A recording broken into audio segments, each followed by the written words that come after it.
Bueno, en esta clase vamos a empezar a ver un tema muy importante de la materia, que ya nos introduce de lleno en los temas que son de gran importancia para esta carrera de ingeniería de petróleos.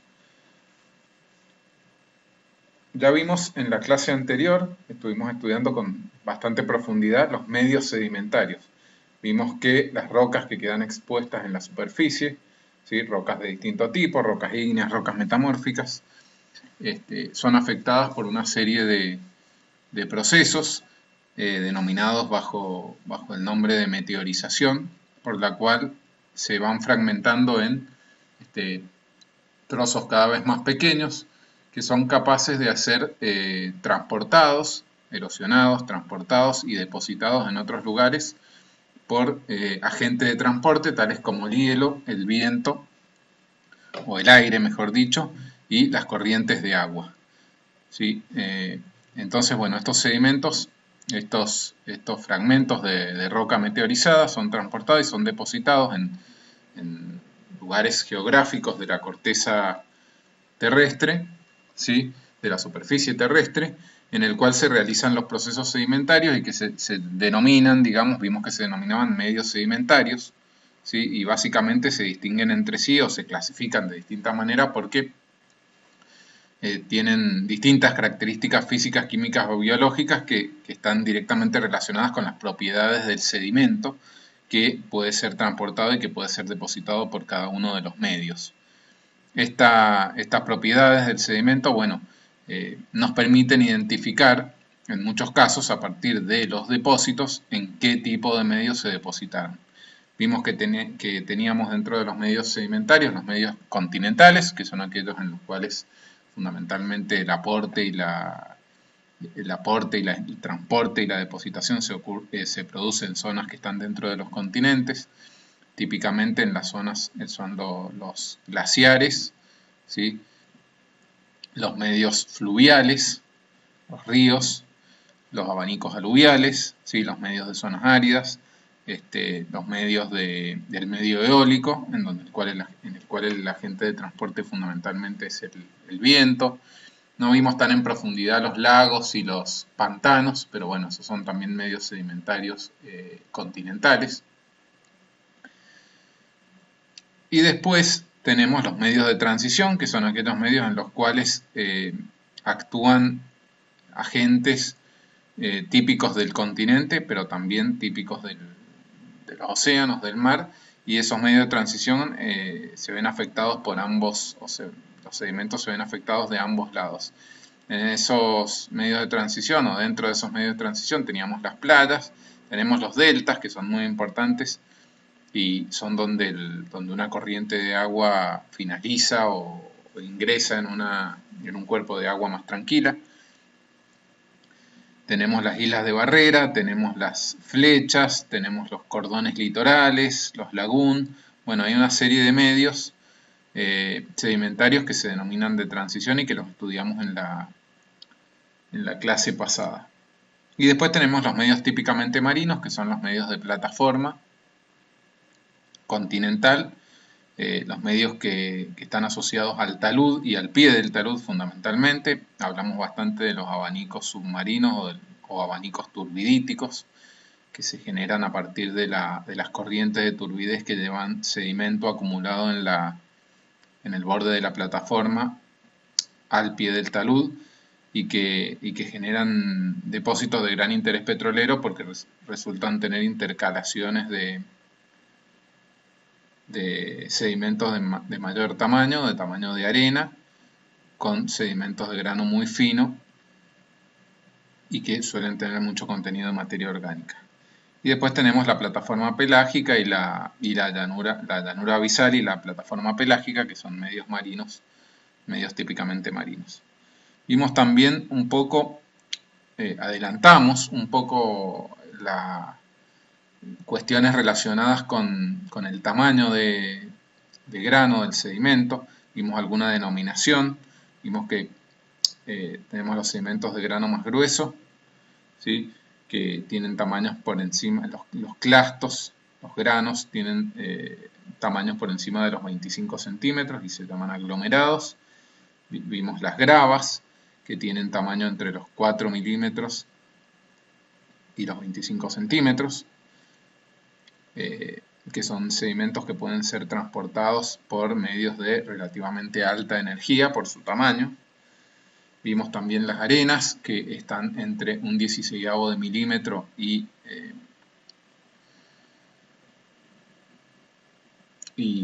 2 milímetros.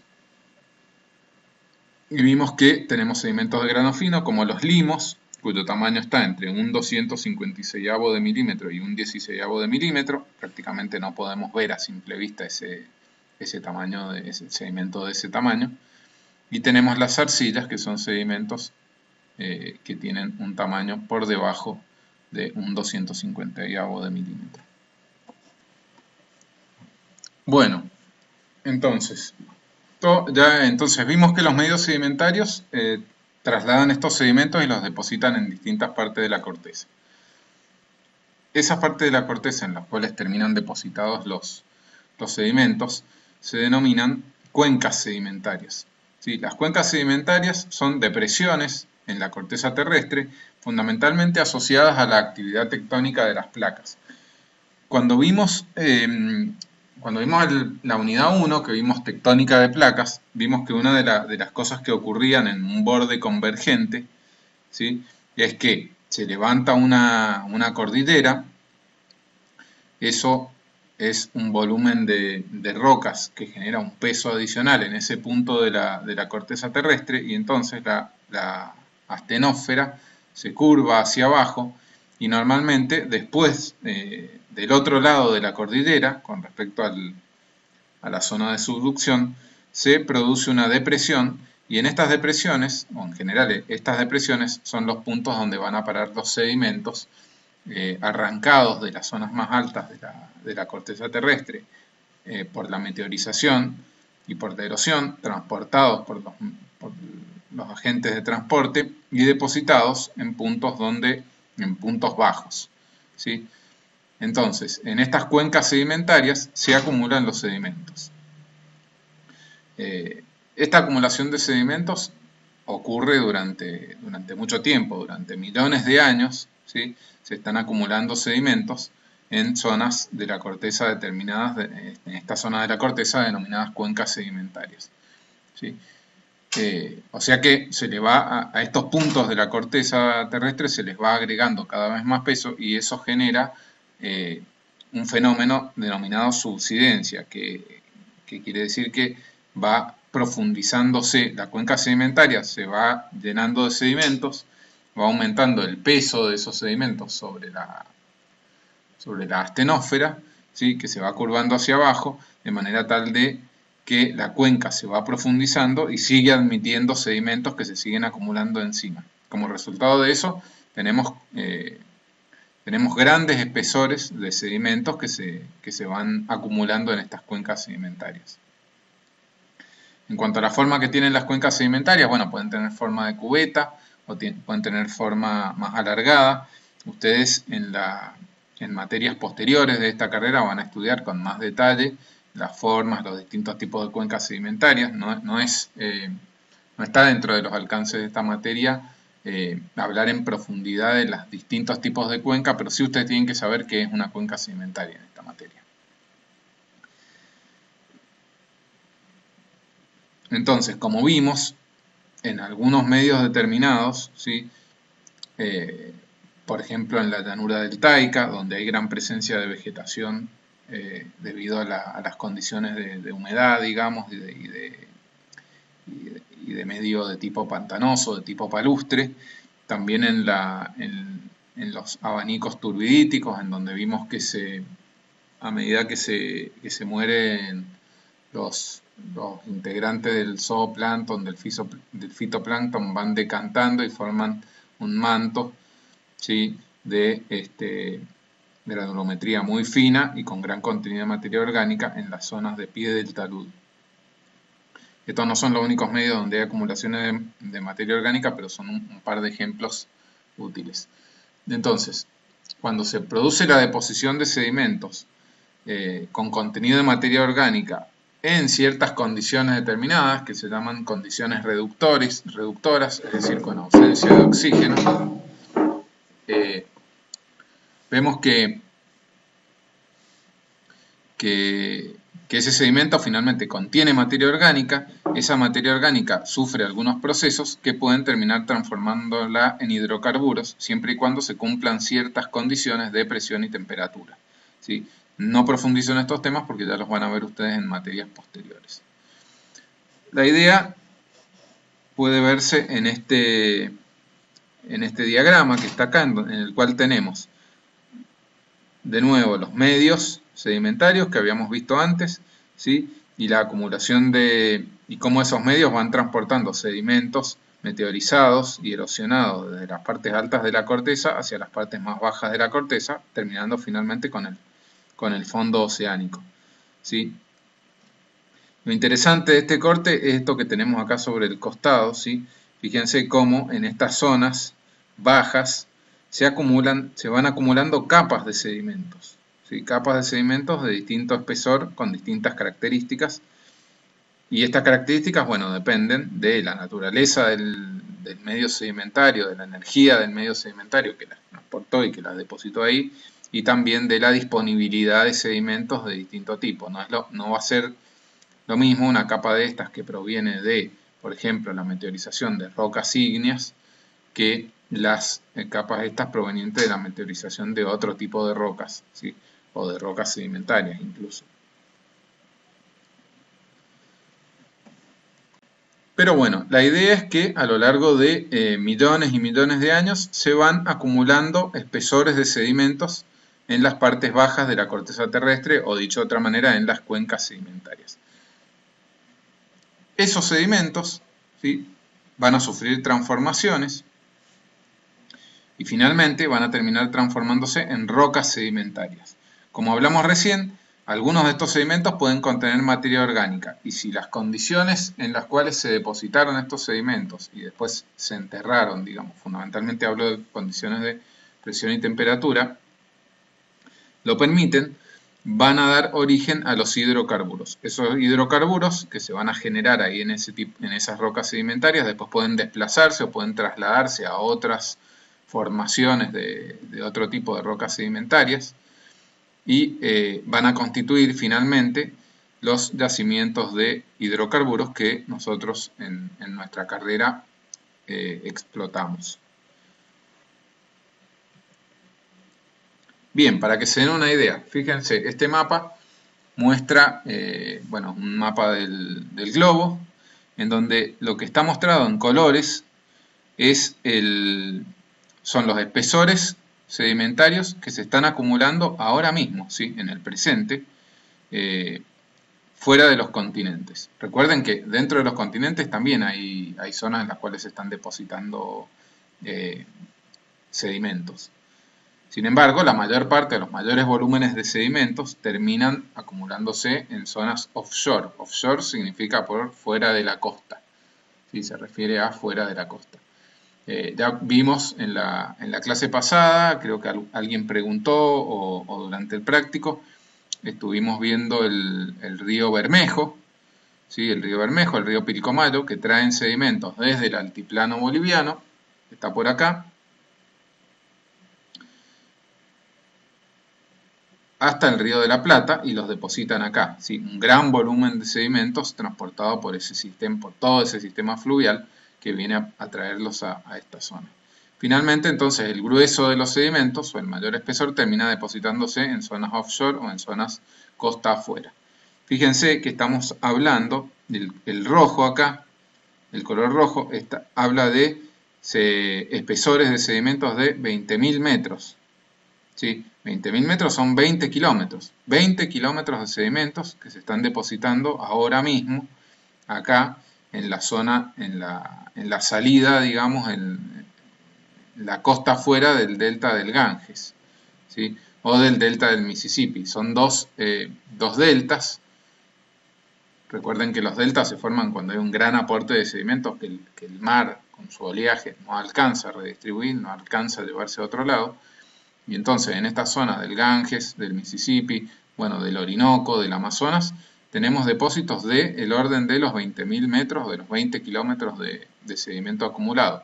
Un poco menos, acá en la zona del río Paraná, aunque llegamos al rosadito por ahí arriba, pero bueno, estamos hablando entre 5 kilómetros y 10 kilómetros de sedimentos acumulados en esas zonas. Entonces, bueno, imagínense ustedes qué le pasa al paquete de sedimentos que está abajo de 20.000 metros de otros sedimentos, soportando un peso importante.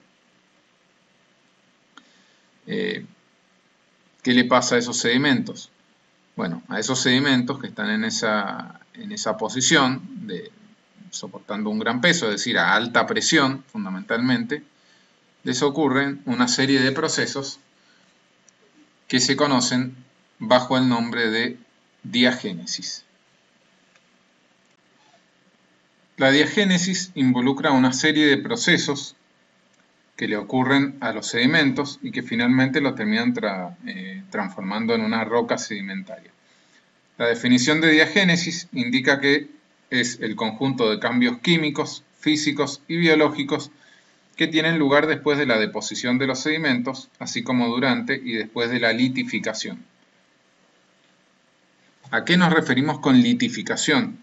Bueno, con litificación nos referimos justamente a los principales procesos que hacen que el sedimento se transforme en roca. La litificación es parte de la diagénesis. ¿Sí? Bueno, ahí tenemos los procesos diagenéticos, los principales procesos diagenéticos, de los cuales hemos destacado la compactación y la cementación, que en su conjunto constituyen la llamada litificación, que es, como les decía recién, la transformación del sedimento en una roca. ¿A qué nos referimos con compactación? Bueno, nos referimos a una reducción del volumen. Recordemos que estos sedimentos que se han depositado en una cuenca sedimentaria finalmente quedan atrapados bajo un peso de sedimentos, bajo una columna de sedimentos que puede tener hasta 20 kilómetros, como vimos en alguna de las diapositivas anteriores, tal vez menos, pero ese peso que está soportando el sedimento provoca que se compacte, ¿no es cierto? Y que se compacte mucho, que se compacte con una reducción de volumen que pueda alcanzar hasta el 40%, ¿sí? Como se puede ver ahí en la diapositiva, en la cual tenemos un paquete de sedimentos, ¿sí? Que tiene este espesor y que después de ser sometido a la compactación se transforma en un paquete de sedimentos con mucho menor espesor. Recordemos que estos sedimentos en general han estado, digamos, en zonas de la corteza bajas, normalmente debajo del mar, entonces están saturados con agua, ¿sí? Todo el espacio intergranular entre los granos de sedimento, entre los granos de gravo, los granos de arena o los granos de limo o arcilla, depende del tamaño que tengan el sedimento que se ha depositado, va a estar ocupado por agua normalmente. ¿Qué ocurre con el agua cuando estos sedimentos se compactan? Bueno, en general la compactación lo que hace es reducir el volumen poral, el volumen de poros, y provoca la expulsión del agua del espacio que ocupa entre los granos. O sea que parte de la reducción esta de volumen se debe a la expulsión del agua que circula para ser expulsada por la estructura intergranular del sedimento. Asimismo, bueno, en general las partículas de tamaño arena o de tamaño grava no tienen una gran compresibilidad, ¿sí? Entonces, bueno, la compactación es de menor entidad en sedimentos de grano grueso que en sedimentos de grano fino. Cuando hablamos de sedimentos de grano fino, hablamos de sedimentos de tamaño de limo, de tamaño arcilla, que los vimos el otro día en la clase. ¿Sí? Cuáles eran estos tamaños, pero bueno, lo recordamos, son sedimentos con tamaños menores a un 16avo de milímetro. Estos sedimentos tienen compresibilidad, las partículas de estos sedimentos se pueden deformar, ¿sí? Son partículas, en general son partículas de minerales arcillosos. Vimos que uno de los de los procesos de meteorización química transformaba el feldespato potásico en minerales arcillosos, en kaolinita concretamente, que genera partículas de tamaño muy pequeño, de tamaño arcilla, y que son deformables. Entonces la compactación en estos sedimentos de grano tan fino los deforma. Y después tenemos la cementación, que es la otra parte del proceso de litificación, y que se trata de la precipitación de minerales entre los granos. ¿Sí? Al circular el agua, este agua que está siendo expulsada de los sedimentos por la compactación, es agua que contiene minerales, ¿sí? Típicamente agua de mar, que sabemos que contiene minerales disueltos, y estos minerales precipitan, ¿sí? Y van rellenando los poros, precipitan sobre las paredes de los granos, ¿sí? Como puede verse acá, tenemos los granos de sedimento, tenemos el agua que está ocupando el espacio intergranular. Cuando este sedimento es compactado, ese agua circula, digamos, para salir, para dejar de ocupar el espacio, y en esa circulación puede depositar, o puede, mejor dicho, precipitar los minerales sobre las paredes de los granos. ¿Eso qué hace? Eso va reduciendo la porosidad y va rellenando, digamos, va pegando los granos de sedimento unos a otros. ¿Sí? O sea, la cementación tiene dos resultados, digamos. La reducción de la porosidad, del tamaño poral, ya vamos a ver más adelante una definición de porosidad, y el pegado, digamos, de los granos. ¿Sí? El cementado de los granos. Este proceso entonces lo que termina de transformar a esos sedimentos, que eran sedimentos sueltos cuando se depositaron, en una roca sedimentaria. ¿Sí? ¿Cuáles son los cementos estos? Los más típicos, digamos, los más comunes. Bueno, normalmente los minerales que se depositan entre los granos y que conforman el cemento en las rocas sedimentarias son la calcita, que es un mineral compuesto de carbonato de calcio y que ya lo vimos en las unidades pertinentes, el sílice, ¿sí? Con los tetraedros de óxido de silicio, y el óxido de hierro. Esos son los cementos más comunes que nos podemos encontrar. El óxido de hierro es caracterizado por su típico color rojo. A la calcita la podemos detectar porque reacciona a una solución fría de ácido clorhídrico. Entonces, si nosotros en una roca sedimentaria echamos una gotita de ácido clorhídrico, vamos a ver que burbujea, y eso indica que el cemento es de tipo carbonático, típicamente calcita, y si no reacciona puede ser un sedimento de tipo silicio. Después hay otros procesos diagenéticos que son también, que ocurren también, que los tienen detallados en el material que está subido en la página de la cátedra. ¿Sí? Véanlo bien de ahí, pero los vamos a mencionar. Uno de ellos es la disolución. Fíjense que nosotros cuando hablamos de meteorización, hablamos de disolución, hablamos que el agua ligeramente ácida es capaz de disolver algunos minerales como el carbonato de calcio, como la calcita, digamos, o como el carbonato de magnesio, ¿sí? Entre otros. Entonces, cuando nosotros tenemos una roca cementada por calcita, o una roca compuesta directamente de carbonato de calcio, y por ella circulan soluciones ácidas de agua, bueno, se pueden producir un proceso de disolución que va a modificar esta roca. Bueno, ese también es un proceso diagenético, ¿sí? Porque cambia la génesis de la roca. Otro proceso de diagénesis es el reemplazo, ¿sí? De algunos minerales por otros, que pueden, por ejemplo, un ejemplo típico que nos interesa, digamos, en la industria es la llamada dolomitización, cuando tenemos una roca con una caliza, que es una roca sedimentaria compuesta por carbonato de calcio. El calcio puede ser reemplazado por el magnesio bajo ciertas condiciones. Esto ocurre en las rocas provenientes de arrecifes de coral, ¿sí? Por la circulación del agua de mar.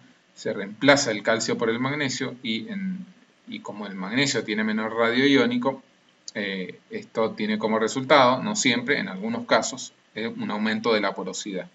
¿Sí? Entonces eso genera otro cambio diagenético. O la recristalización, que es un cambio en el mineral que se ha formado. Esto puede ocurrir cuando tenemos rocas conformadas por los esqueletos de organismos marinos. Los esqueletos de organismos marinos secretan carbonato de calcio que toman del agua para construir sus partes duras, ¿no es cierto? Los caracoles típicamente. Y esos caracoles son de un mineral que se llama aragonito, que es una forma que toma el carbonato de calcio. Sin embargo, es una forma inestable del carbonato de calcio, o al menos no tan estable como la calcita. Entonces, cuando el organismo muere, estos caparazones de aragonito pueden pasar a formar parte de un sedimento y después de una roca sedimentaria, ¿sí? Y van a transformarse, inexorablemente, este aragonito va a transformarse en una forma más estable de carbonato de calcio, que es la calcita. Entonces eso es una recristalización de esos minerales. Y esto puede ocurrir incluso en poco tiempo, en pocos años. Bueno, ya mencioné acá, esta diapositiva está repitiendo un poco lo que habíamos visto antes, ¿sí? Tenemos, para hacernos el cuadro completo, para repetir el cuadro completo, este tema es muy importante, tenemos la erosión que trae partículas, ¿sí? Desde el continente, de las zonas altas de la corteza hasta una zona de depósito denominada cuenca sedimentaria, y la va depositando en capas de distinto espesor y de distintas características, según las características del sedimento que traiga. Tenemos presión que se va incrementando hacia abajo porque estas capas de abajo están sometidas a un peso importante, el peso de las capas que van cayendo arriba, y entonces en la medida en que nos vamos profundizando, en que estos sedimentos se van profundizando y van quedando enterrados a mayor profundidad, pasamos de una disposición de partículas más o menos suelta, ¿sí? Como la que podemos ver nosotros en la superficie de un río, por ejemplo, o en la misma playa, cuando nosotros estamos en la playa, nos metemos al mar, estamos acá, por ejemplo, la arena está suelta, está claramente suelta, está saturada con agua. En la medida en que las partículas estas van quedando enterradas a mayor profundidad, se va produciendo la compactación, las partículas se aprietan, se apelmazan, ¿sí? Por medio de la presión, van expulsando el agua, y finalmente, cuando después de años, después de mucho tiempo, digamos, de compactación y de circulación de fluidos que van depositando cemento, se produce la cementación, se finaliza la cementación, mejor dicho, que hace que ese aglomerado de sedimentos se endurezca como una roca, ¿sí? Y se transforme finalmente en una roca sedimentaria. Las rocas sedimentarias cubren gran parte de la corteza terrestre, ¿sí? Son como una delgada piel que cubre la corteza terrestre. Vamos a tener rocas ígneas que van a estar aflorando en las zonas donde hay cordilleras, en las zonas de tectónica activa, que se llaman normalmente en los bordes convergentes y también en los bordes divergentes, donde tenemos el afloramiento de las rocas provenientes, formadas a partir del magma que viene de la astenósfera, ¿sí? También en las islas volcánicas o en las zonas donde hay vulcanismo activo, vamos a tener la exposición de rocas ígneas en los hotspots.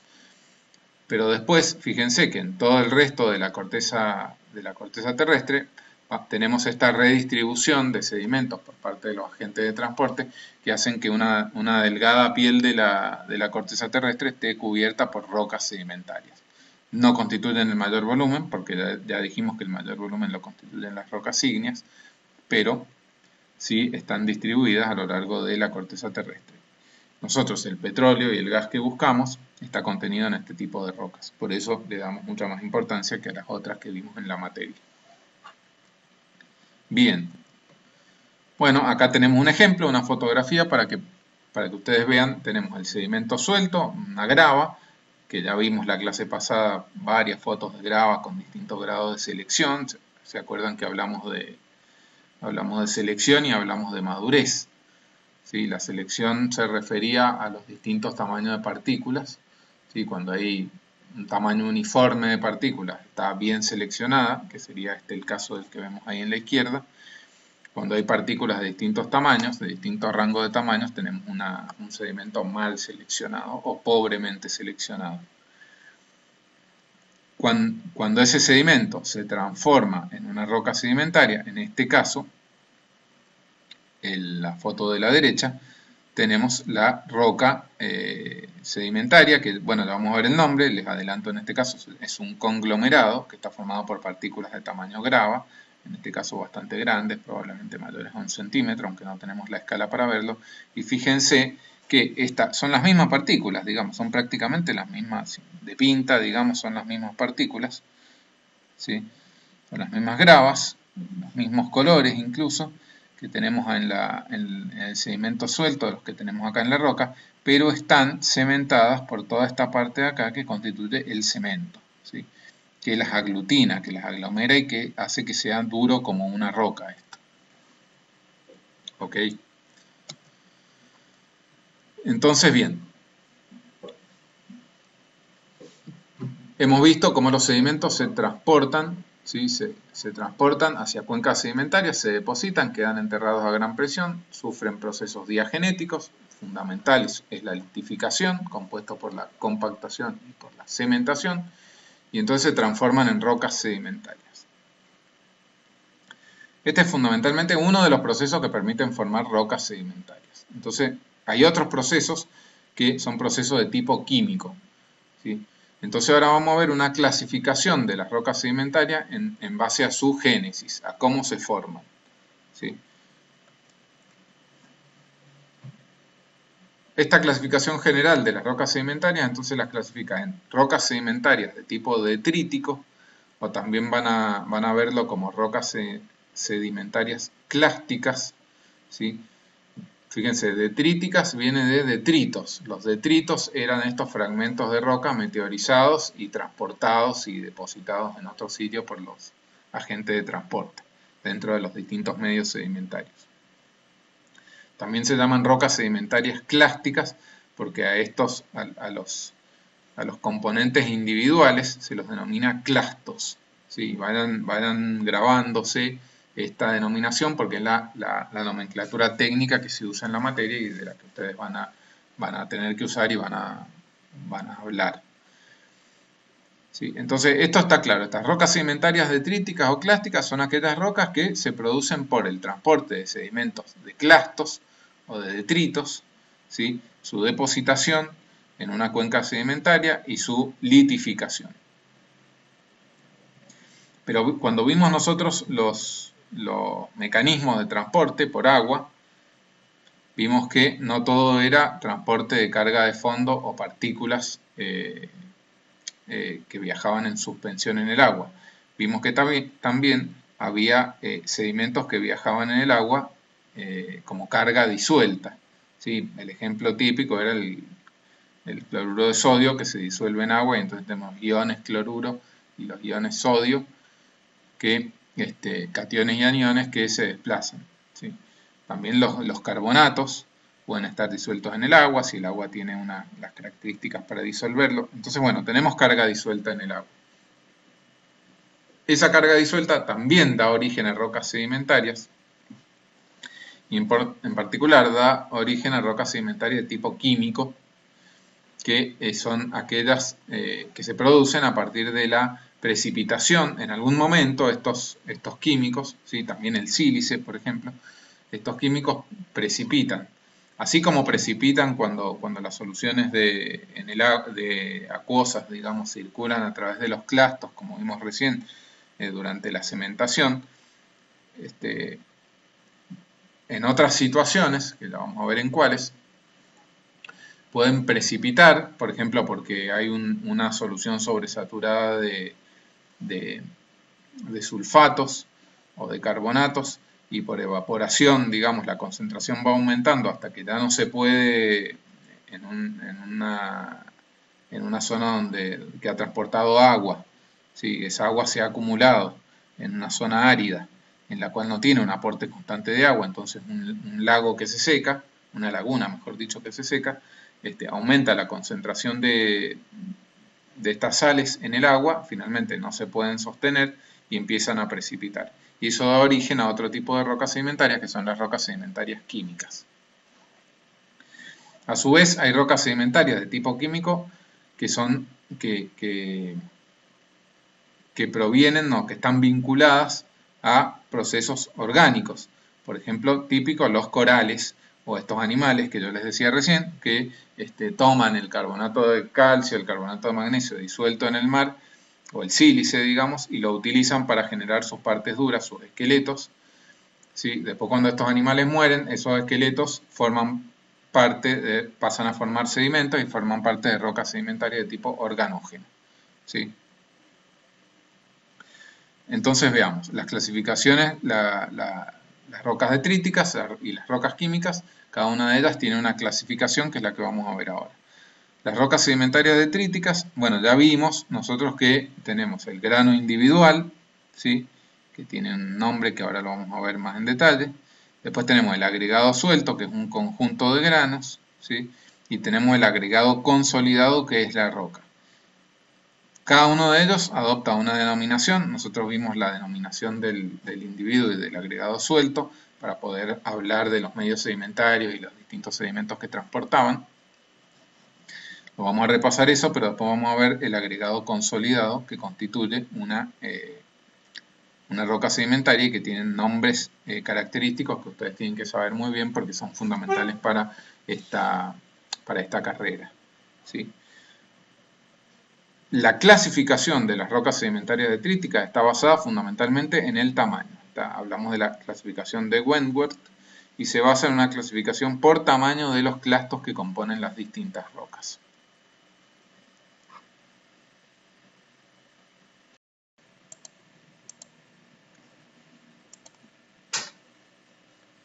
Esta clasificación se basa entonces, como dijimos, en el tamaño de los clastos, de los granos que componen las rocas. Estamos hablando de las rocas clásticas. Pero antes de entrar en la clasificación en sí misma, vamos a ver los elementos texturales que componen las rocas clásticas. ¿Sí? Los elementos texturales se refieren a los granos, ¿sí? Que son las partículas de mayor tamaño que componen la roca, ¿sí? La matriz, que son clastos más pequeños que se ubican en el espacio entre los granos, y el cemento, que es todo lo que hablamos recién cuando hablamos de la cementación. El cemento está constituido por el material cementante que une los clastos entre sí y con la matriz, ¿sí? Para que todo esto no sea un sedimento suelto, sino que conforme una roca sedimentaria clástica.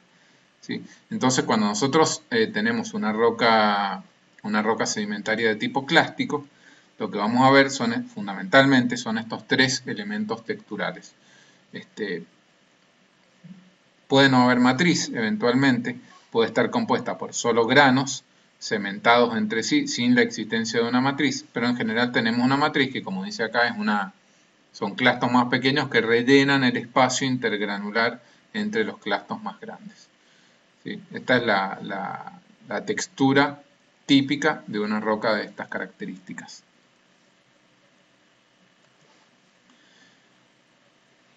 Bueno, algo hablamos de estas propiedades, digamos, hablamos un poco en la clase anterior, cuando vimos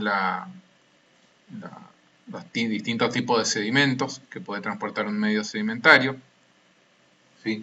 En realidad acá, en lo referido al empaquetamiento, tenemos, no lo habíamos visto, tenemos distintos grados de empaquetamiento que van del flotante, ¿sí?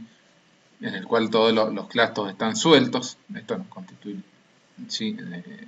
Están sueltos. Después tenemos un empaquetamiento puntual en el cual tenemos contacto entre algunos clastos entre sí, tangente, cuando tenemos contacto en un punto entre los distintos clastos, ¿sí? Completo, cuando ya no hay contacto entre un punto, sino entre superficies de los distintos clastos, y suturado, cuando tenemos este tipo de crecimiento acá, que es típico de crecimiento de cristales. Recuerda cuando vimos rocas ígneas, cuando vimos la textura oro cristalina, en la cual tenemos cristales todos más o menos del mismo tamaño, pero todos intercrecidos. Bueno, esto es típico de rocas químicas, en las cuales hay crecimiento de cristales.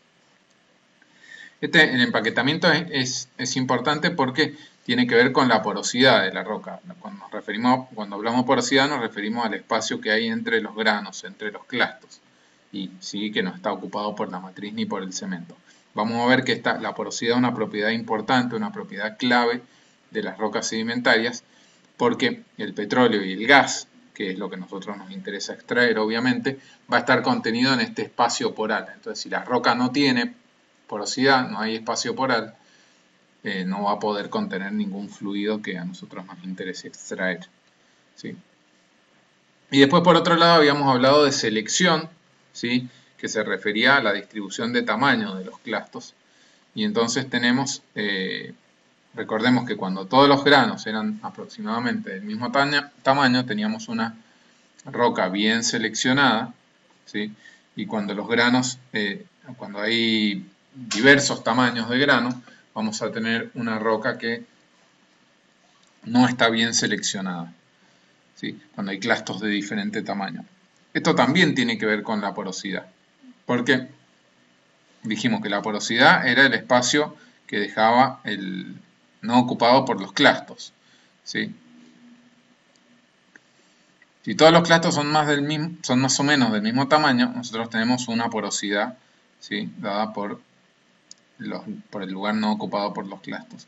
Ahora, si tenemos clastos más pequeños que pueden venir y meterse entre medio, como por ejemplo acá, y pueden constituir una matriz y pueden rellenar, digamos, este espacio poral, vamos a ir perdiendo porosidad y entonces la roca tiene menos porosidad, tiene menos posibilidades o menos volumen en el cual contener un fluido, un hidrocarburo, un gas o un agua, ¿sí?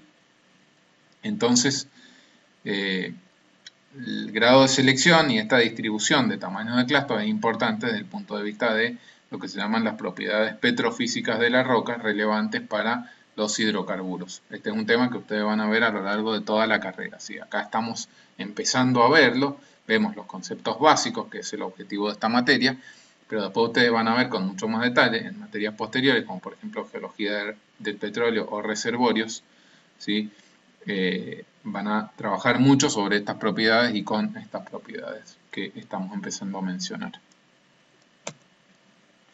Bueno, acá otra visualización, ¿sí? de las características texturales de una roca clástica, visto de otra manera, ¿no es cierto? Fíjense que tenemos acá los clastos que pueden estar constituidos por distintas cosas. ¿Sí? Por eso puse esta diapositiva, porque los clastos pueden estar constituidos por granos, ¿sí? Granos de grava o granos de arena, ¿sí? O granos de limo, de arcilla, para ir al caso, pero también pueden estar constituidos por fósiles, ¿sí? O también pueden estar constituidos por ooides, que ya vamos a ver lo que son los ooides. No me quiero adelantar, pero vamos a verlo, está vinculado a las rocas carbonáticas. Entonces, tenemos los clastos por un lado, que es lo que vimos recién. Tenemos la matriz. La matriz puede estar constituida por sedimento de grano fino, ¿sí? En este caso, constituido por arcilla. ¿Ok? Entonces tenemos ahí matriz. Fíjense que hay una diferencia grande de tamaño entre estos clastos y la matriz de la que estamos hablando en este momento, ¿sí? Y después tenemos el cemento, que ya dijimos que es el material mineral precipitado químicamente, puede ser carbonato de calcio, sílice, puede ser óxidos de hierro, que está ahí, que une los clastos, ¿sí? Y une a los clastos con la matriz también. Y después tenemos la porosidad, que puede ser porosidad primaria y porosidad secundaria. Ya vamos a ver más adelante de qué se habla cuando se habla de porosidad primaria y de qué se habla cuando se habla de porosidad secundaria, ¿sí? Pero también podemos tener porosidad intragranular, ¿sí? Intergranular, que son la porosidad entre los granos, que es de la que hemos venido hablando ahora. Nosotros dijimos los granos o los clastos dejan lugar entre sí, y ese lugar, cuando no está ocupado por una matriz o no está ocupado por un cemento, constituye un volumen de porosidad intergranular. Pero puede ocurrir que los clastos en sí mismos sean porosos, ¿sí? Por ejemplo, yo tengo una roca que es porosa, que queda expuesta, es meteorizada, y entonces se fragmenta, y esos fragmentos son trasladados por un río, y esos fragmentos son porosos porque provienen de una roca que tiene porosidad. Son trasladados por un río y se depositan en otro lado y terminan formando parte como clastos de otra roca sedimentaria que tiene su porosidad intergranular, pero también tiene su porosidad intragranular, que es la porosidad propia de los clastos que componen la roca sedimentaria. ¿Sí? Si estoy generando una roca sedimentaria a partir de una roca ígnea que no tenga porosidad, bueno, esos clastos no van a tener porosidad intragranular. Bueno, y entonces, esta es la clasificación granulométrica de las rocas clásticas. ¿Sí? Esta es la tabla de Wentworth, ¿sí? De Wentworth modificada estrictamente. Entonces, fíjense que acá tenemos todo, un poco lo que hablamos el otro día y un poco lo nuevo. Tenemos de este lado los tamaños, ¿sí? Que los más grandes son mayores a 256 milímetros. Después tenemos las gravas, ¿sí? Después tenemos las arenas y después tenemos los limos y las arcillas. Las arcillas menores a un 256avo de milímetro.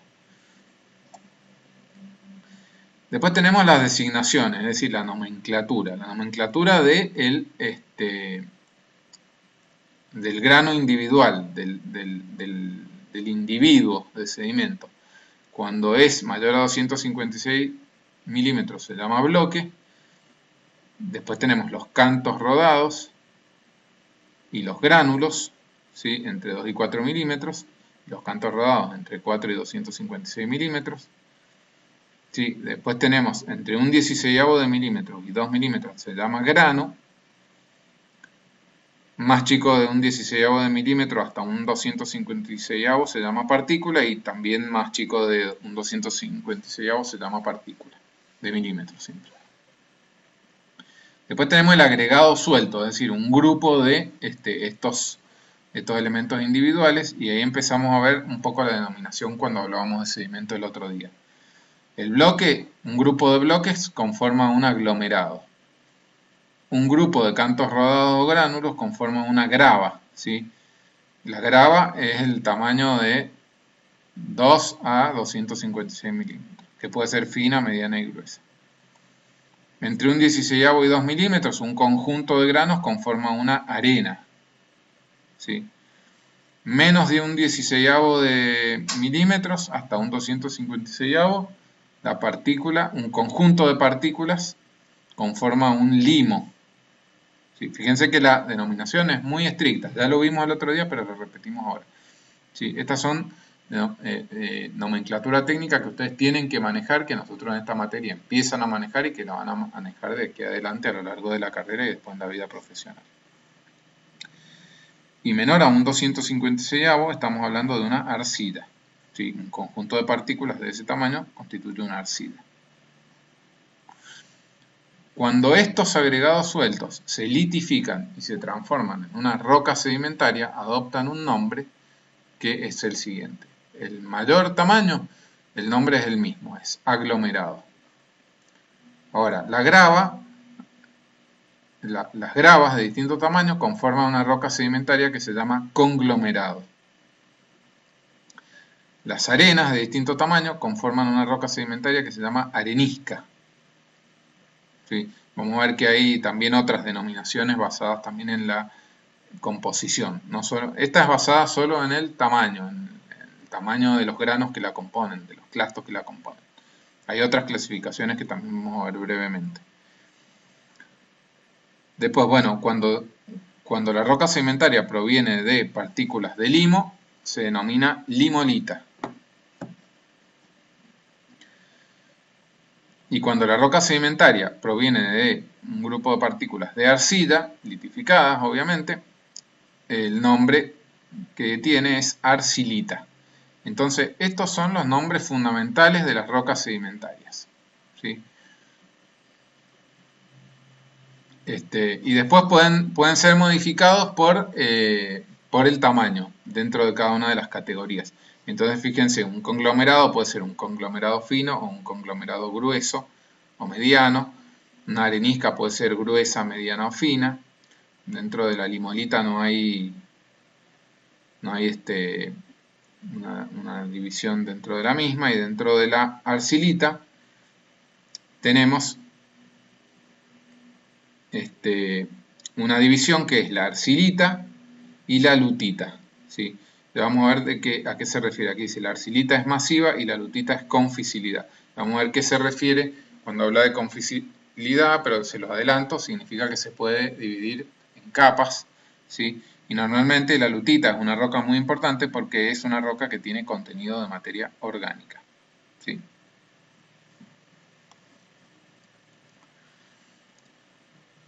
Y después, bueno, como esto no es una ciencia exacta, esta es una clasificación que divide según el tamaño, pero después puede haber rocas que contengan una parte de un tamaño, ¿sí? Una parte de clastos de un tamaño y una parte significativa de otro tamaño. Entonces, fíjense, acá tenemos cuando los sedimentos son mal seleccionados, acá está cuando están bien seleccionados, es decir, todo del mismo tamaño, pero vimos que la selección no siempre es buena. Entonces, cuando tenemos sedimentos mal seleccionados, se pueden constituir rocas que son como mixtas. Entonces podemos tener acá, por ejemplo, un conglomerado arenoso en el cual tenemos un porcentaje importante de clastos de tamaño grava, ¿sí? Pero también tenemos un porcentaje importante de arena que probablemente constituirá la matriz, ¿sí? O un conglomerado limoso en el cual tenemos clastos de tamaño grava, pero pegados, digamos, o consolidados, mejor dicho, por una matriz de tamaño limo. Entonces ese es un conglomerado limoso. O podemos tener una arenisca conglomerádica en la cual tenemos la mayor cantidad de clastos es de tamaño arena, pero tenemos algunos clastos más grandes de tamaño grava, o una arenisca limosa, o una arenisca arcillosa. No voy a repetir la explicación para todos porque es más o menos lo mismo, digamos. Hay uno principal, que es el tamaño arenisca, pero que tiene un gran contenido de arcilla, ¿sí? En este caso. O una limolita arenosa, cuando tenemos una roca compuesta por partículas de tamaño limo con algunas partículas de arena. Bueno, y así sucesivamente tenemos distintas formas de nombrar a las rocas según sus características texturales en base al tamaño, ¿sí? Y a la cantidad relativa de partes, de clastos de distintos tamaños que estén en la composición de la misma.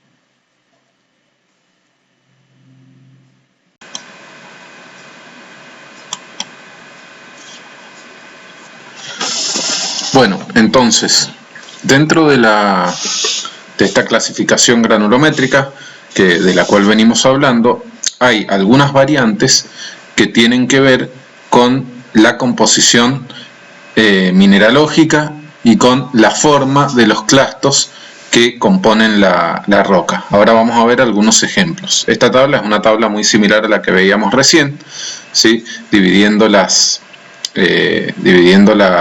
distintos tipos de rocas sedimentarias clásticas, siempre estamos hablando, en función de su tamaño, ¿sí? de su granulometría, pero además tiene una adicional que son los componentes, ¿sí? y las características de los componentes que hay. Entonces vamos a empezar por las rocas de grano más grueso, ¿sí? Vamos a hablar de los que vimos que entraban bajo la denominación de conglomerados. Fundamentalmente acá, cuando vemos digamos, de qué se componen los clastos, son en general fragmentos de rocas y minerales, ¿sí? De distintos tipos de rocas, que pueden ser granitos, vulcanitas, calizas, etc., ¿sí? Y habíamos dicho que se llamaban aglomerados y conglomerados según su tamaño, según el tamaño de los clastos principales. Bueno, el nombre aglomerado y el nombre conglomerado, para los tamaños que les corresponde a cada uno, se refiere a una roca en la que en su mayoría, como dice ahí en la última columna, tiene clastos de tamaños redondeados o subredondeados, mientras que cuando los clastos tienen forma angulosa, es decir, recuerden cuando hablamos de la madurez, que hablamos en el tema anterior y hablamos un poco ahora, mientras más traslado ha tenido un fragmento de roca meteorizado desde su origen hasta el punto en el cual se depositó y se litificó, va a estar más redondeado por el mismo hecho del desgaste que produjo la abrasión que se produjo a lo largo de ese recorrido. Bueno, cuando la roca sedimentaria se ha formado a partir de clastos que no han sido trasladados mucho por el agente de transporte, ¿sí?, conservan sus bordes angulosos, y en ese caso la denominación de la roca formada en base a ese tipo de fragmentos se llama brecha, ¿sí? Entonces vamos a ver ejemplo de conglomerado, ejemplo de brecha. Fíjense, entonces, no, fíjense, acá tenemos uno de estos modelos 3D que hemos venido utilizando de un típico conglomerado, ¿sí? Fíjense cómo puede verse en este caso los clastos, ¿sí?, que bueno, no tenemos una indicación de tamaño porque esta muestra no tiene escala, pero sí podemos ver que son clastos de forma redondeada, ¿sí?, y que están todos unidos por una matriz de grano mucho más fino. Fíjense, tenemos clastos de estos de tamaño que tendrán eventualmente unos 2 o 3 centímetros, ¿sí?, una grava típica, y están unidos por una matriz consolidada que tiene grano mucho más fino, en la cual prácticamente no podemos ver el tamaño del clasto. Bueno, si nos acercamos un poco a lo mejor algo alcanzamos a ver, pero podría ser de una matriz de una arena fina, sí, todo cementado, para formar esta roca. Este es un típico conglomerado, ¿sí? Fíjense, vamos a ver ahora la diferencia entre esta roca y una brecha que habíamos dicho que estaba conformada con clastos angulosos. Fíjense, entonces acá tenemos una brecha. Fíjense que también tenemos clastos de tamaño, a ver si esta tiene escala, creo que esta tampoco, pero también estará en el orden de los 2 a 3 centímetros del tamaño del clasto, que son estos que se ven acá, acá, ¿sí? Pero vemos que, a diferencia del de recién, estos clastos tienen bordes angulosos, no son redondeados, ¿sí? A ver qué dice ahí. Bueno, un fragmento de slate, que es una pizarra, es decir, de una roca metamórfica, ¿sí?, y un cemento cuarzoso, de cuarzo, de sílice, ¿sí? Bueno, entonces vemos que este es un típico ejemplo de brecha.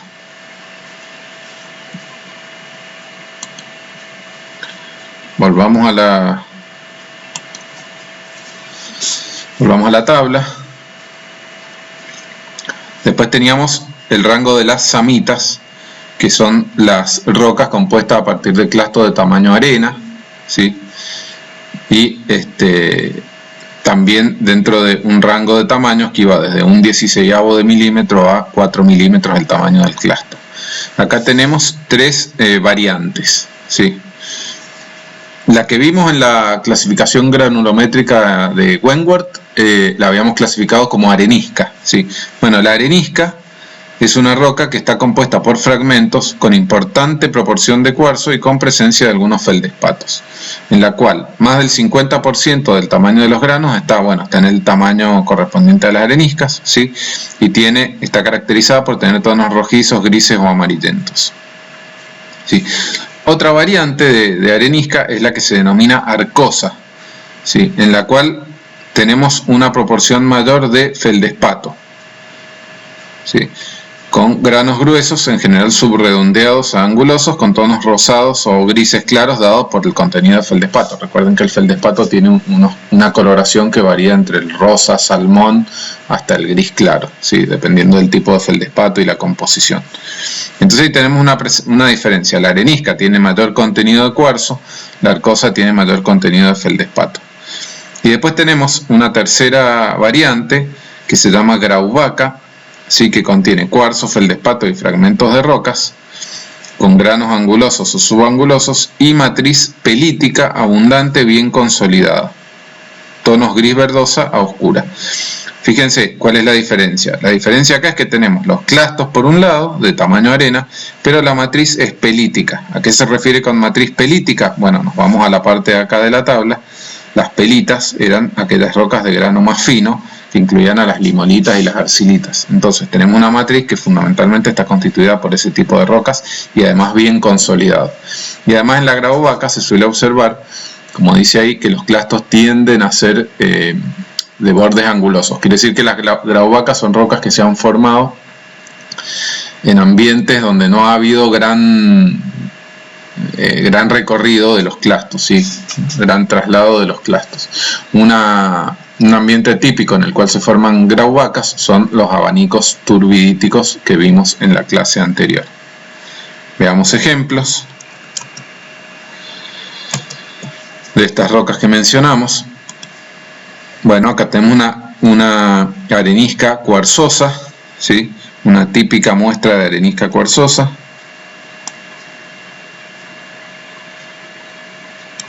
Fíjense que bueno, ya en el modelo 3D cuesta un poco reconocer los clastos. Esto si la tenemos frente a nuestros ojos, como vamos a tener en el práctico, si Dios quiere, y podemos hacerlo en modalidad presencial, vamos a poder ver que sí los van a poder reconocer a los clastos, incluso con la lupa.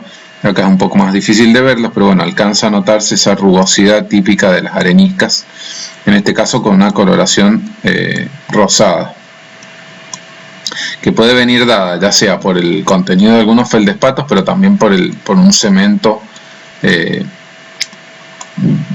con óxido de hierro, aunque no creo que este sea el caso por el color más bien rosado.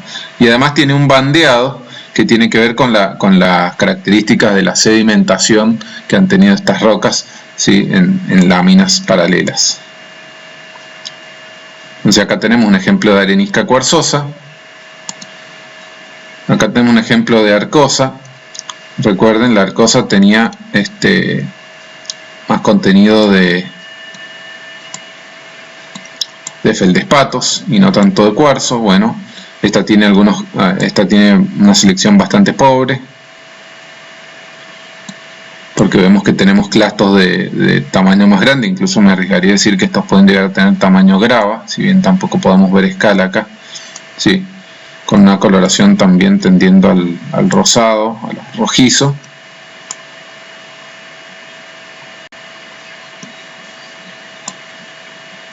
Sí, y no tan buena selección como el de recién. Y si no veo mal, acá tendríamos un ejemplo de grauwacca, exactamente. Sí.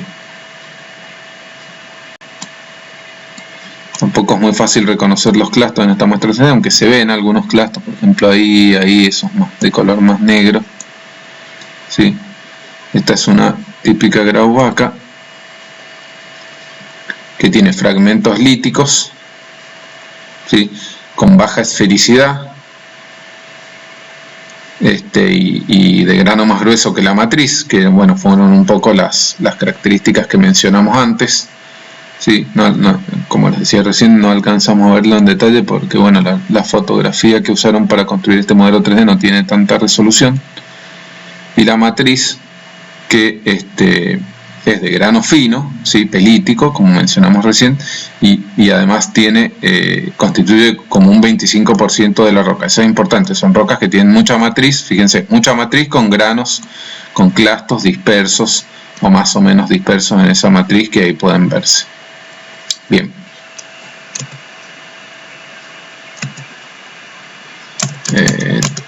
Acá.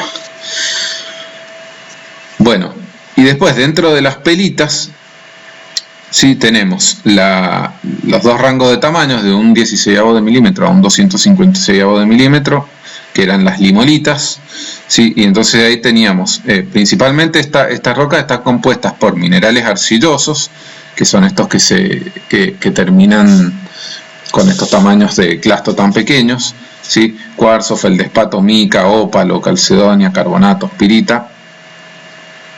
Y teníamos la limolita, que no tiene laminación en principio. Esa laminación se conoce también como fisilidad. Y bueno, no es posible identificar los minerales a simple vista. Sí, sería posible con un corte al microscopio. Y dentro de ese rango tenemos la lutita, que es una roca muy importante, ¿sí? Que tenganla ustedes muy en cuenta, que tiene la característica de ser físil, es decir, laminada, que se divide en láminas. Ahora vamos a ver ejemplos de lutitas, ¿sí? La lutita está en cuanto a tamaño, fíjense que está acá está en esta tabla, puesta en este rango dentro de las limolitas, pero también puede tener componentes de arcillosos de menor grano, de menor tamaño de grano.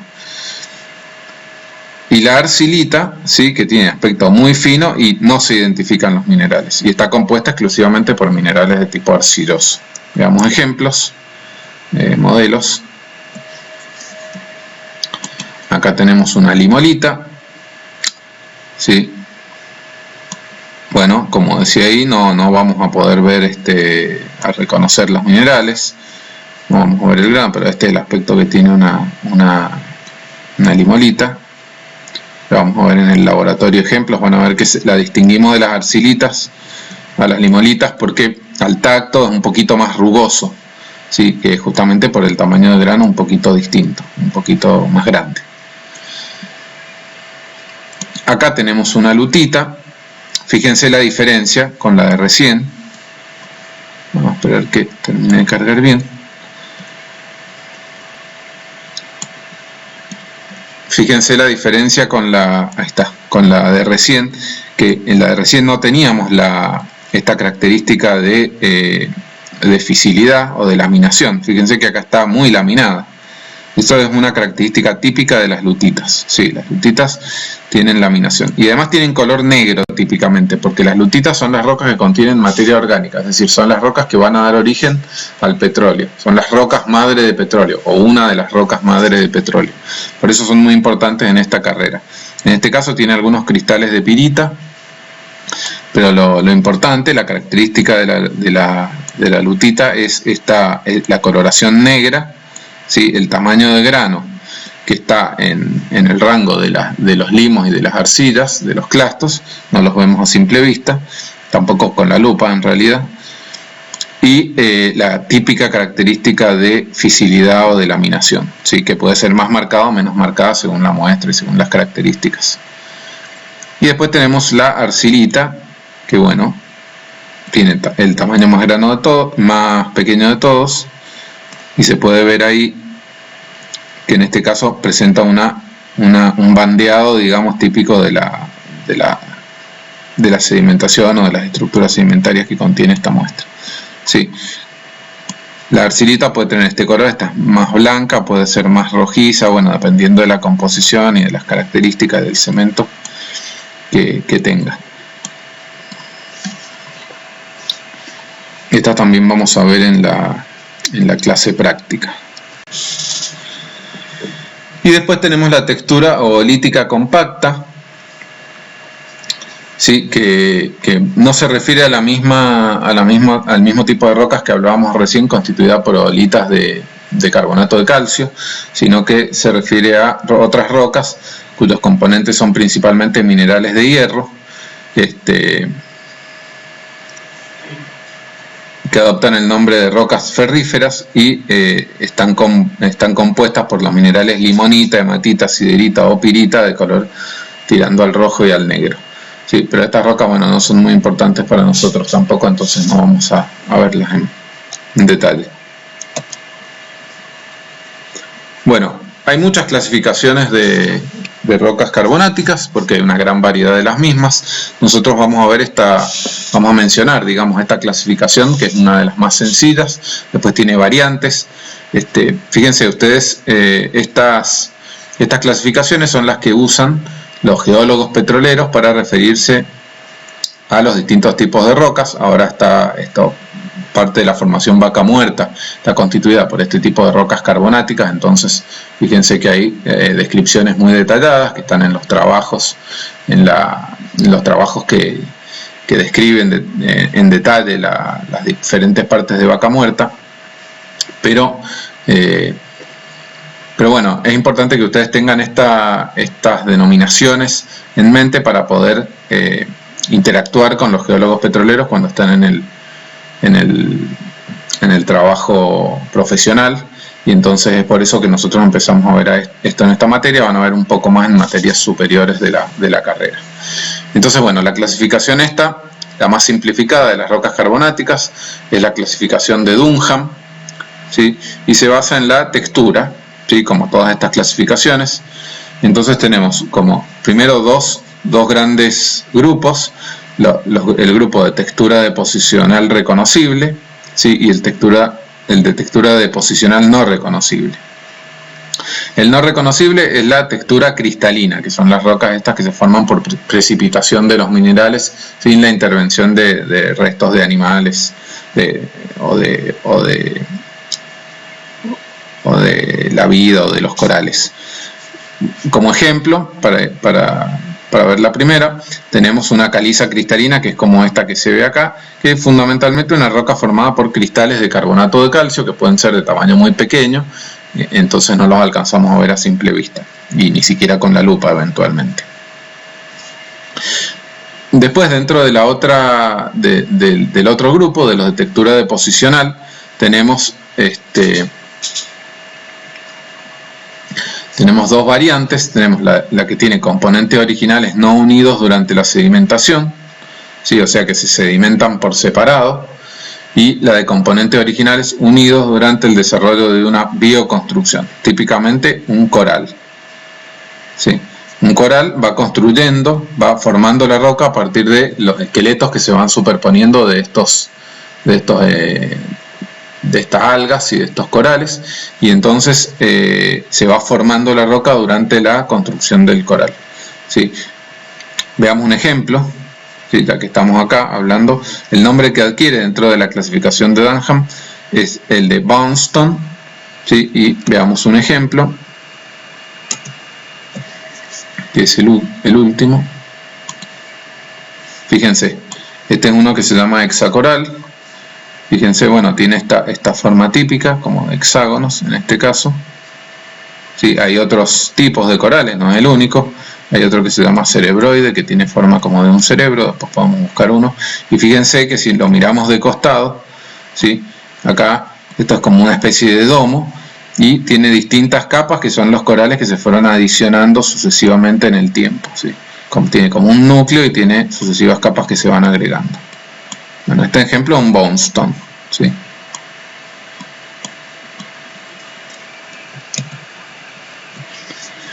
Y después, dentro de los que no estaban unidos durante la sedimentación, sus componentes, tenemos también dos variantes, que es con barro micrítico, ¿sí? El barro micrítico es un cemento de carbonato de calcio fundamentalmente, y los que no tienen el sin barro micrítico. Dentro del barro micrítico podemos tener una roca que está soportada por el esqueleto, por la matriz, ¿sí?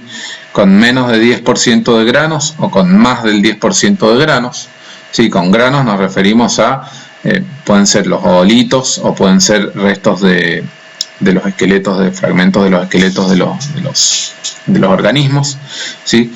Aquella con menos de 10% de granos se llama mudstone, o sea que es menos del 10% de granos metido todo en una matriz, en un cemento de carbonato de calcio, que es este barro micrítico. Sí, o sea, esqueletos dispersos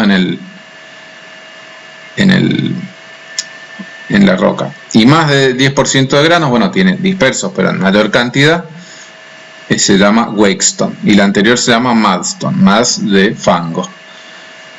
Mudstone y wakestone. Veamos los ejemplos de mudstone y wakestone. Bueno, de mudstone no tengo ejemplo, tengo de wakestone. Fíjense que, bueno, tenemos una roca que está compuesta por el barro micrítico y tiene, ahí se ven algunos restos de esqueletos, ¿sí? Más del 10% para hacer un wakestone. incluidos y dispersos, ¿sí? Fundamentalmente dispersos.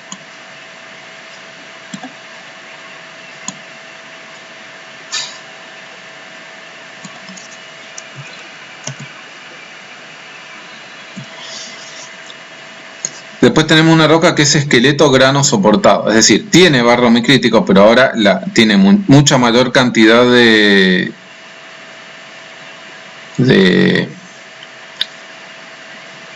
esqueletos, ¿sí? Que conforman un soporte, digamos, sí, que la roca está soportada no por el barro muy crítico, sino por el grano, por el conjunto de esqueletos.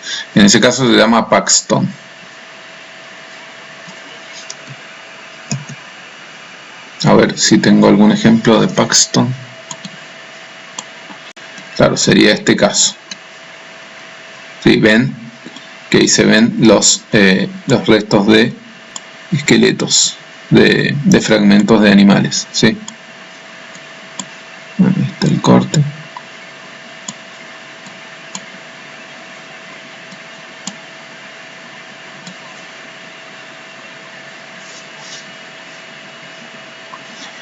Donde estos son fósiles de foraminíferos.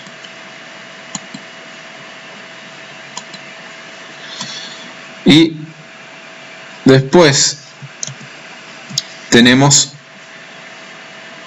sin barro micrítico, tenemos este esqueleto clasto soportado, sin barro micrítico, en el cual es una roca compuesta fundamentalmente por los esqueletos o por las bolitas, ¿sí? Que se llama greenstone. Veamos un ejemplo de greenstone. Esta roca es importante, vamos a ver por qué. Y acá tenemos un ejemplo de greenstone. Fíjense que es una roca compuesta, ahí se alcanzan a ver los restos de conchillas, ¿sí?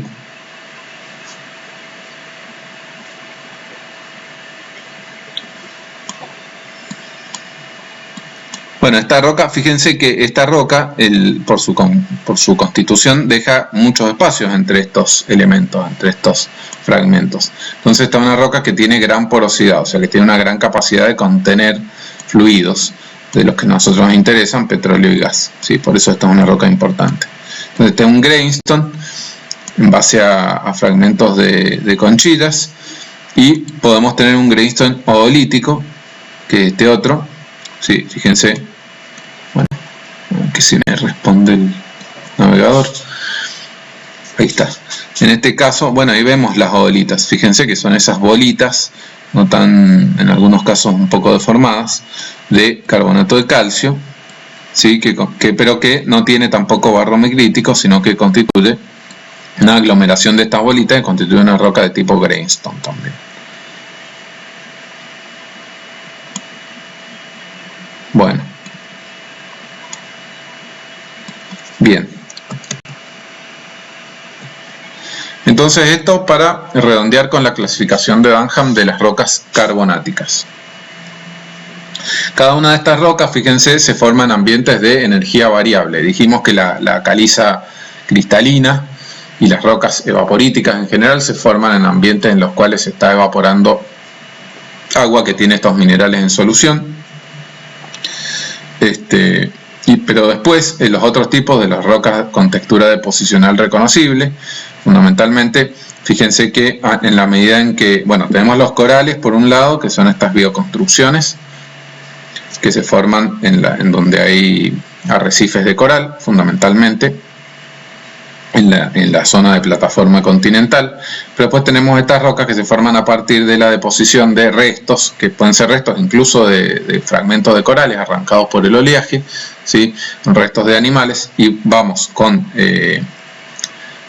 energía creciente en el medio sedimentario que las deposita de izquierda a derecha, porque tenemos esta que está constituida fundamentalmente por fango micrítico, por este carbonato de calcio, cristales de carbonato de calcio con algunos poquitos esqueletos, y va aumentando el número de esqueletos, el número de fragmentos que son movidos por las corrientes de mayor energía, ¿sí? Hasta que tenemos acá una roca como el greenstone en la cual se depositan prácticamente puros fragmentos más grandes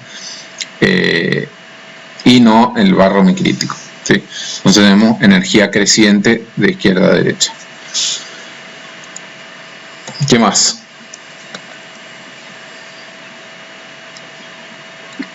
Bueno, sobre los corales, en el material que tienen en la página de la cátedra hay algunas explicaciones adicionales sobre el funcionamiento y la dinámica de los corales. Eso es importante, léanlo en profundidad. Fundamentalmente hay dos construcciones, las biodermas y las biostromas, ¿sí? Unas tienen forma de domo y otras tienen forma de estratos.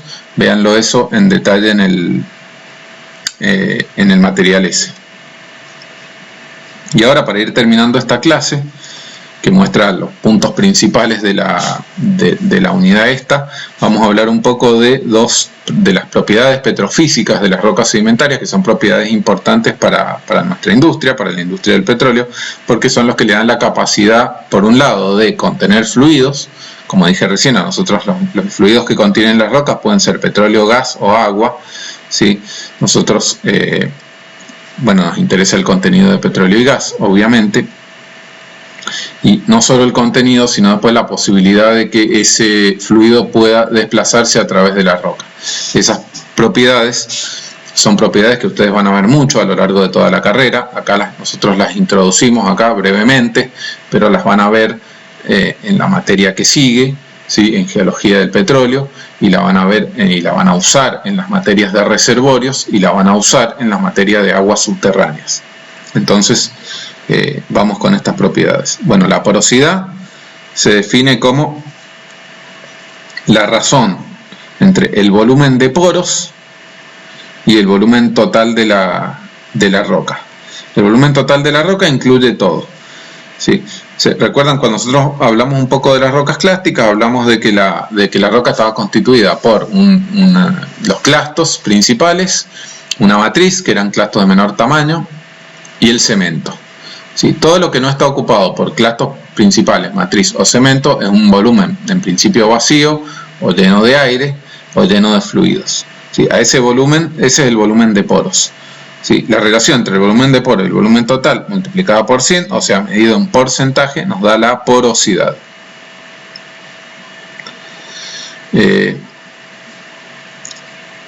Y después tenemos la porosidad efectiva, que se refiere no al total de volumen de poros, sino al volumen de poros interconectados. Es decir, puede ser que los poros estén aislados, que estén ocluidos, como ocurre en las rocas de grano más fino, ¿sí? Entonces, la porosidad, si consideramos solo los poros interconectados, tenemos la porosidad efectiva, ¿sí? Entonces, fíjense, este gráfico de acá abajo, que no está hecho para rocas, sino está hecho para sedimentos, ¿sí? Para sedimentos no consolidados, es decir, que no tienen un cemento. Esto es importante. Habría que ver después gráficos para rocas, pero esto nos va a dar algunas claves que son válidas para ambos casos, ¿no es cierto? Vemos la relación entre la porosidad, lo que llaman acá retención específica, y la porosidad efectiva. Fíjense cómo es la curva de porosidad total, ¿sí? Esto es en porcentaje en función del tamaño de los sedimentos. Y los sedimentos ya los tenemos divididos en un sector de los limos, un sector de las arenas y un sector de las gravas, que es según el tamaño de grano, que ya lo vimos antes. Fíjense entonces que la porosidad total, o sea, esta de acá, el volumen de poros dividido el volumen total en porcentaje, va de un 50 y tantos por ciento, un 60% prácticamente para las rocas de grano más fino, y disminuye continuamente, ¿sí? Hasta el orden del 25% aproximadamente para las rocas de tamaño más grueso, para los sedimentos de tamaño más grueso, ¿sí? O sea, fíjense, los más finos tienen mayor porosidad total.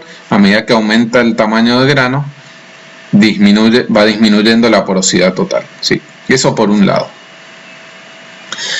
Ahora, si nosotros nos concentramos en la porosidad efectiva, es decir, en los poros que están interconectados, tenemos que la porosidad efectiva para las rocas para los sedimentos de grano más fino y para las rocas de grano más fino también es muy baja, prácticamente cero, y empieza a aumentar a medida que aumenta el tamaño de grano, ¿sí?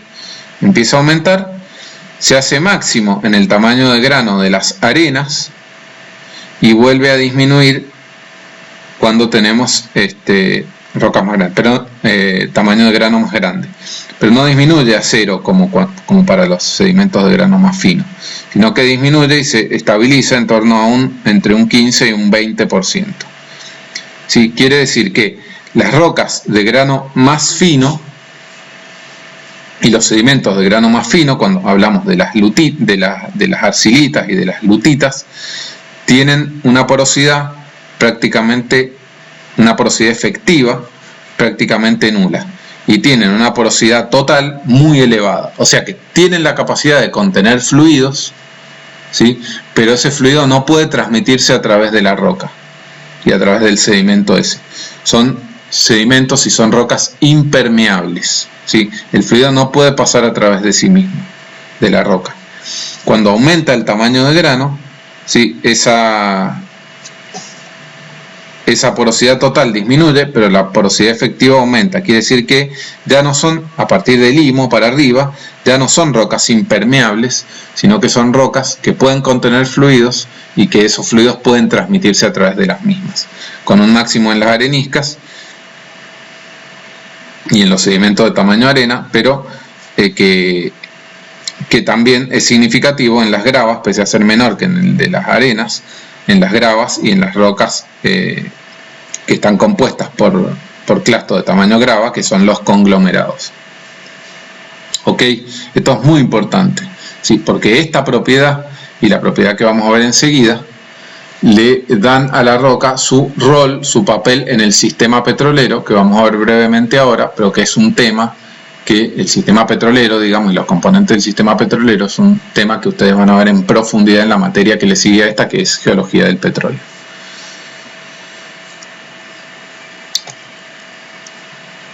Bueno, tipos morfológicos de porosidad. Sí, hay distintos tipos de porosidad. ¿Por qué se produce la porosidad? Recordemos que la porosidad es este espacio que hay entre los granos de la roca.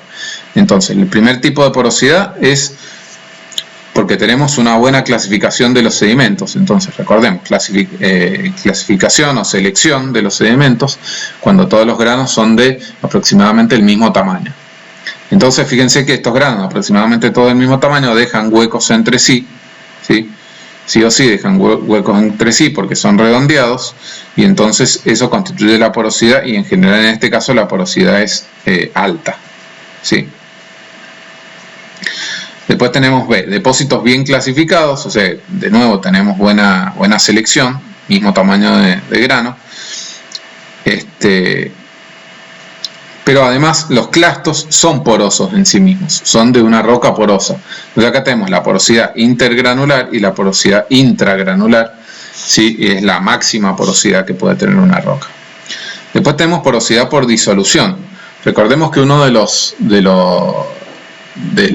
las características de la diagénesis que hablamos al principio de la clase era la disolución, uno de los procesos diagenéticos que le ocurre cuando hay minerales solubles en agua y hay agua ligeramente ácida que circula por las rocas. Eso genera huecos a partir de la disolución. Entonces tenemos una porosidad por disolución. Después podemos tener depósitos detríticos, sí, pero mal clasificados, como este que se ve acá. Ya no estamos en una buena clasificación, sino que estamos mal clasificados. Y entonces los huecos que dejan los clastos más grandes vienen rellenados por otros clastos más pequeños. Eso disminuye la porosidad que podría haber tenido esta roca, por ejemplo, ¿sí? Entonces estos tienen menor porosidad, tienen baja porosidad, ¿sí? Si adicionalmente a tener mala clasificación tenemos una fuerte cementación o una matriz de grano muy fino, ¿sí? Bueno, si tenemos una matriz de grano muy fino, en realidad la porosidad no va a disminuir porque son sedimentos, recordemos que los sedimentos de grano muy fino y las rocas de grano muy fino tienen alta porosidad. El problema es que alta porosidad total, pero tienen baja porosidad efectiva porque los espacios porales no están interconectados, ¿sí? En ese caso vamos a tener una baja porosidad efectiva. Y después puede ser que tengamos fractura, que es un tema que no hemos visto todavía, pero cuando la roca está fracturada por esfuerzos tectónicos, por ejemplo, que es lo que vamos a ver en la unidad 7, se generan fracturas que constituyen una porosidad también. La porosidad por fracturación, la porosidad por disolución, se denomina porosidad secundaria. Bueno, y la otra propiedad petrofísica importante que está vinculada a la porosidad efectiva es la permeabilidad. La permeabilidad se puede definir rápidamente, coloquialmente, como una medida de la facilidad con que un fluido atraviesa un medio poroso, ¿sí? Y está definida por esta ecuación, que es la ecuación de Darcy, que ustedes se van a cansar de verla en la carrera, pero la porosidad se define como la densidad del fluido dividido la viscosidad del mismo, ¿sí? O sea, unas características del fluido que normalizan la ecuación, multiplicada por el caudal que atraviesa una sección unitaria cuando se le aplica un gradiente hidráulico unitario. Un gradiente hidráulico es una diferencia de presión para que circule el fluido. Le aplicamos un gradiente unitario y medimos cuánto caudal circula por un área unitaria, normalizado por las propiedades del fluido, nos da la permeabilidad. Sí. La permeabilidad se mide en una unidad que se llama Darcy. No es mi idea entrar en profundidad en esta cuestión ahora, porque es un tema que ya les digo, van a ver a lo largo de la carrera un montón, con mucho más detalle. Sí, esto excede un poquito a esta materia, pero para que tengamos una idea de cómo, o sea, lo que ustedes se tienen que llevar a la casa y no se tienen que olvidar nunca es que estas propiedades, estas propiedades, que son las propiedades que al ingeniero en petróleo le interesan, y especialmente al ingeniero en reservorios le interesan, porque al ingeniero en reservorios le interesa cuánto fluido puede fluir a través de la roca que tiene en ese reservorio, fundamentalmente. ¿Sí? Y eso depende fundamentalmente de la porosidad, se mide con la porosidad y la permeabilidad. ¿Y de qué depende la porosidad y la permeabilidad? Del tipo de roca y de cómo se formó esa roca y de los aspectos genéticos y del tamaño de clasto, que es lo que sí estudiamos en esta materia y sentamos esa base. Entonces, fíjense, este gráfico nos muestra, no para rocas, sino para sedimentos, también, de nuevo, la permeabilidad en relación con el tamaño de grano de algunos sedimentos. Entonces, fíjense, acá tienen la permeabilidad medida en Darcy. Mientras más grande la permeabilidad, es decir, hacia acá adelante aumenta la permeabilidad y entonces tenemos una mayor caudal, digamos, que fluye por esa roca, es decir, más facilidad para que el fluido atraviese la roca, ¿sí? Hacia acá adelante. Tenemos el tamaño del grano en milímetros en este eje. Y en este eje vertical tenemos la frecuencia, lo que muestra son los histogramas. ¿Saben por qué es esto que muestra los histogramas? Bueno, ustedes creo que están cursando estadística, así que lo deberían estar aprendiendo, pero la idea es que hay heterogeneidad en las rocas, o sea, no es que una arenisca es igual a otra arenisca, sí, depende de muchos factores. Entonces lo que se hace es medir la permeabilidad y el tamaño de grano de muchas, o medir el tamaño de grano de muchas muestras de roca y armar un histograma de frecuencias que nos muestra como una región en la cual las rocas de distinto tipo tienen la permeabilidad que tienen, ¿sí? Esto está el histograma está en 2D, no en 3D, sino en 2D, o sea que está referido al tamaño de clastos nomás. Fíjense que bueno, entonces para la arcilla aluvial, digamos, o sea, un sedimento de tamaño arcilla, ¿sí? Dado acá por el tamaño de grano con cierta variabilidad, fíjense que está en escala logarítmica esto, ¿no? Y esto también. O sea que cada uno de estos valores es 10 veces más grande que el anterior. Entonces las arcillas, el tamaño de grano de las arcillas varían en este rango, ¿ok? Bastante amplio, con mayor frecuencia en el medio, con mayor probabilidad en el medio. Bueno, son las que menos permeabilidad tienen. Es por esto que decíamos de la porosidad efectiva. Fíjense que la porosidad efectiva y la permeabilidad están relacionadas, porque para que pueda fluir el fluido a través de la roca tienen que estar interconectados los poros, que es lo que nos da la porosidad efectiva justamente. Dijimos que la porosidad efectiva era prácticamente nula en las arcillas, lo cual se ve acá. Entonces la permeabilidad es realmente muy baja, prácticamente nula. ¿Sí? Y en la medida en que aumenta el tamaño de grano, es decir, que los interferogramas, que los histogramas, se vienen hacia la derecha, es decir, hacia tamaños de granos más grandes, tenemos mayores permeabilidades. Entonces fíjense que acá, acá está indicado cuál es el ambiente sedimentario. El til glacial no lo vamos a ver porque no vimos prácticamente sedimento de tipo glaciar, porque no son importantes para nuestra materia, tampoco el loess, pero vamos a ver estos ecoluviones. Son los depósitos típicos de abanicos aluviales, es decir, gravas, sedimentos de tamaño de grava, mezclados con sedimentos de tamaño arena y limo, bastante mal seleccionados, es decir, que hay una gran variabilidad en el tamaño del grano, que vemos por la amplitud del histograma y tiene una permeabilidad no tan intermedia, digamos, ¿sí?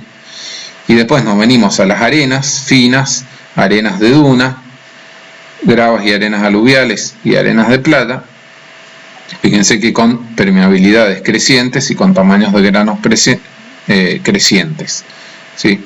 El ancho de estos histogramas nos habla de la selección, ¿sí? Mientras más angostito es el histograma, mejor es la selección, porque tenemos un único tamaño. Si el histograma fuera una sola línea, tendríamos un único tamaño de grano, ¿sí? Dado en este eje. Como no es una línea, digamos, tenemos mucho de este. Por ejemplo, para la grava de plata tenemos mucho de este valor, ¿sí? Y menos rápidamente disminuye los valores cercanos. Entonces, ese es el panorama de porosidad y permeabilidad, estas propiedades petrofísicas, las cuales son importantes. Lean también lo que está en el material que les dejamos ahí en la página de la cátedra, porque está explicado de otra forma esto que yo les he estado comentando acá. Pero es importante que esto lo sepan, que se vayan de esta materia con muy clara la relación entre la permeabilidad, la porosidad y el tipo de roca en términos cualitativos, ¿sí? ¿Cuáles son las rocas que tienen mayor permeabilidad? ¿Cuáles son las rocas que tienen menor permeabilidad? ¿Sí? No tanto valores, porque los valores los van a ver en otras materias, ¿sí? Y para redondear esta clase, vamos a ver cómo estos diferentes tipos de rocas, caracterizados por su permeabilidad y por su porosidad, cumplen diferentes roles en el sistema petrolero, ¿sí?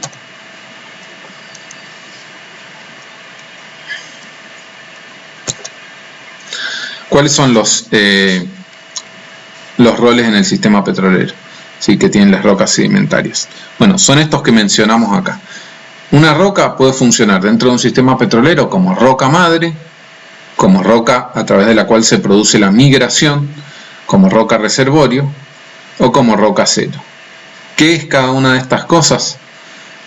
La roca madre es la roca madre de petróleo, la roca donde se origina el petróleo, la roca donde está incluida la materia orgánica que a través de un proceso de cocinado a presión y temperatura determinadas puede producir petróleo y expulsarlo de esa roca parcialmente, ¿sí? Gran parte del petróleo que se forma queda incluido en la roca madre, ¿sí?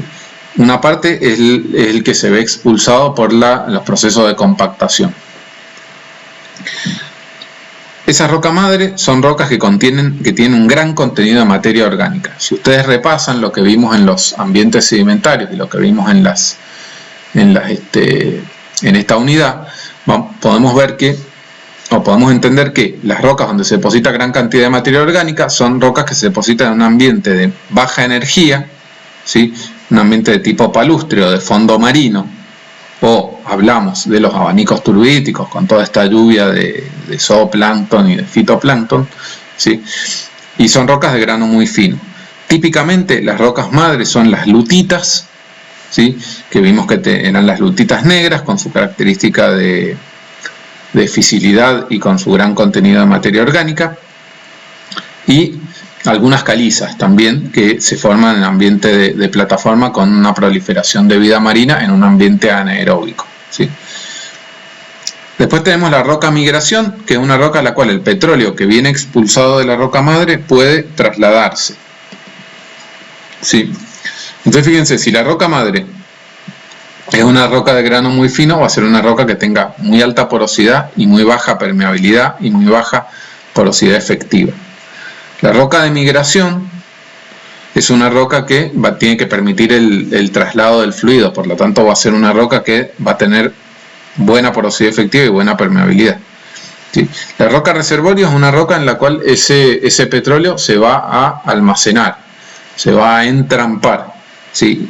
Porque si el petróleo puede fluir libremente, va a terminar llegando a la superficie, ¿sí? Porque es más liviano que el agua. Entonces, por flotación, va a terminar llegando a la superficie y va a quedar en superficie, como ocurre acá en Mendoza, por ejemplo, en la zona de camino a Cacheuta, camino a Potrerillos. Sí, en la zona del puesto Míguez tenemos afloramientos de petróleo y se ven pequeñas lagunitas de petróleo en superficie, hay que meterse un poco ahí en los puestos.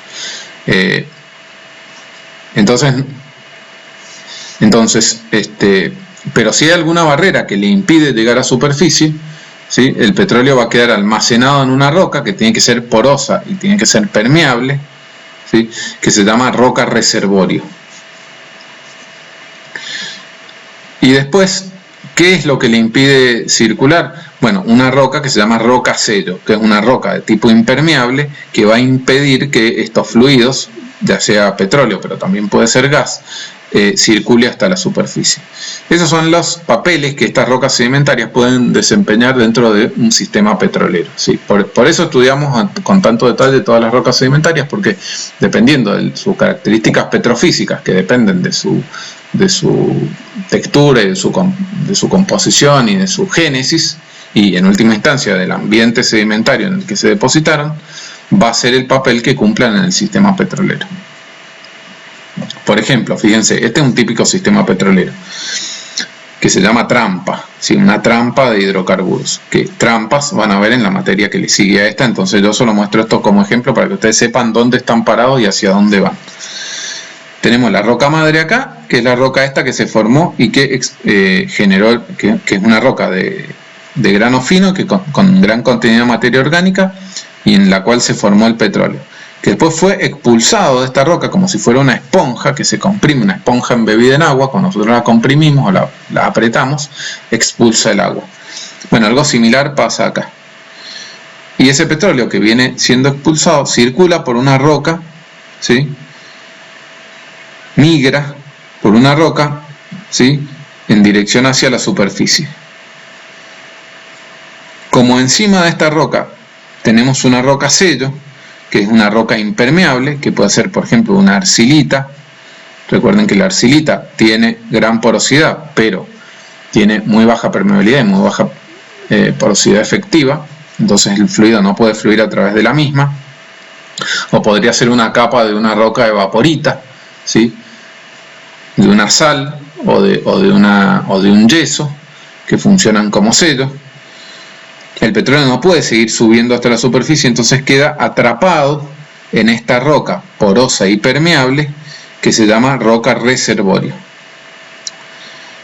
Sí, entonces esta es una trampa. Quedó el petróleo y el gas quedaron atrapados acá, y entonces nosotros venimos, ¿sí? Hacemos toda la exploración, etcétera, etcétera, y lo que hacemos es perforar, digamos, esta capa de roca sello para conectar la roca reservorio con la superficie a través de un sistema de ingeniería de extracción del fluido que está constituido, bueno, por el pozo, el sistema de bombeo, después las líneas de conducción, etcétera, etcétera, y todas las instalaciones de procesamiento del petróleo.